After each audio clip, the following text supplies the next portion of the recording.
Bonjour et bienvenue.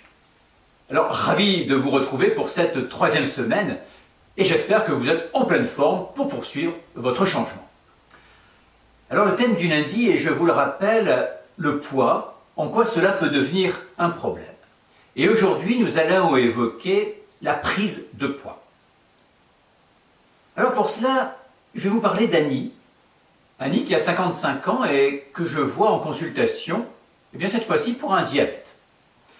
Annie est également en excès de poids. Les parents d'Annie avaient également un problème de diabète et de surpoids. Alors Annie a commencé à avoir des problèmes de poids à partir de l'adolescence, mais cela ne la gênait pas et à l'âge de 20 ans, son poids était de 95 kg pour 1,70 m et elle se sentait très bien. Son IMC était toutefois de 32,8 kg par mètre carré, soit un stade d'obésité, mais cela ne lui posait aucun problème. Et Annie a ainsi gardé un poids stable jusqu'à l'âge de 50 ans. Alors à 50 ans, elle décide de s'arrêter de fumer et manque de chance, elle se fracture le poignet et la consolidation de cette fracture est compliquée. Ce qui fait que Annie, qui était très investie dans la danse, eh bien, doit malheureusement arrêter son activité. Elle se retrouve également en arrêt de travail et finalement se retrouve à la maison. Elle me dit qu'elle n'a pas vraiment changé son alimentation et ne pas avoir par exemple plus grignoté en étant chez elle. Il n'y avait pas non plus de composante de stress particulier. Toutefois, le poids flambe et Annie prend ainsi 40 kg en 1 an et demi, atteignant un poids de 130 kg. Annie est finalement un exemple de cette interaction entre une prédisposition génétique et des changements dans les habitudes qui favorisent cette prise de poids. En fait, une prise de poids est toujours liée à un déséquilibre entre d'un côté les apports énergétiques et de l'autre côté les dépenses d'énergie. Alors, les apports d'énergie sont représentés par ce que l'on mange. Les dépenses d'énergie, elles, sont pour la part la plus importante liée en fait à notre métabolisme. Autrement dit, l'énergie qui est utilisée pour le fonctionnement du corps. La part liée à notre activité physique volontaire est plus faible. Et pour vous donner une idée, pour quelqu'un qui a une activité normale, eh bien on estime que 70% de la dépense d'énergie est liée au métabolisme, donc involontaire, et 30% liée à l'activité physique volontaire. La part de la dépense d'énergie liée au métabolisme est également variable d'une personne à l'autre. Et elle est influencée par notre hérédité. Et c'est ce qui explique qu'il y a des personnes qui vont avoir tendance à brûler facilement les calories et d'autres plus facilement les stocker. C'est ce qu'on a déjà évoqué ensemble en appelant l'inégalité métabolique, cette inégalité que l'on a entre les gens sur la capacité de stockage.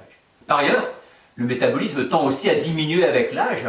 Et un autre point important, c'est que plus nous avons une masse musculaire développée, plus on est actif, plus le métabolisme est actif. Alors revenons un peu au cas d'Annie.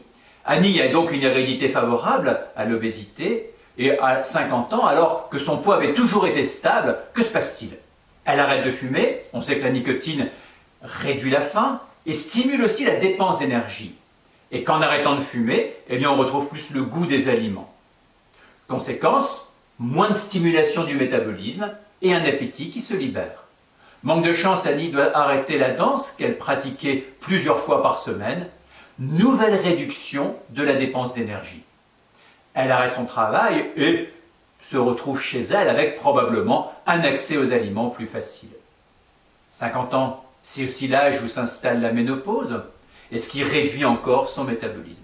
En fait, la prise de poids d'Annie a été très liée à cette nette diminution des dépenses d'énergie qu'elle n'a finalement pas compensée par une réduction de ses apports alimentaires. Résultat des courses, eh bien une prise de poids rapide. Il n'y a pas de jugement à apporter, mais l'histoire d'Annie illustre bien l'interaction entre une prédisposition génétique, notre patrimoine, notre hérédité, et une prédisposition à grossir avec des changements de l'environnement qui est devenu finalement engraissant. La leçon que l'on peut tirer aussi de l'histoire d'Annie, c'est que notre corps peut très vite se laisser grossir, se mettre à changer. Le corps n'a pas de mécanisme de défense contre la prise de poids. il peut facilement se laisser grossir, d'où l'importance d'être à l'écoute. Et l'écoute, c'est aussi être à l'écoute de soi, d'avoir un œil sur son corps, parce que votre corps ne le fait pas pour vous. Et vous comprenez ainsi l'importance de la motivation à toujours vouloir être comme on a envie d'être, et d'être à l'écoute des signaux du corps. Eh bien, c'est un des objectifs de ce programme Gagner, et si vous arrêtiez de vouloir perdre. Alors, revenons à notre mission d'aujourd'hui. Eh bien, la semaine dernière, vous avez vu qu'on a axé le travail sur les sensations de faim. Et bien évidemment, toutes les missions s'ajoutent car ce serait dommage de perdre de bonnes habitudes. Mais cette semaine, je vous propose d'accentuer un peu le travail avec l'hypnose à partir des séances de 30 minutes que je vous invite à découvrir chaque jour.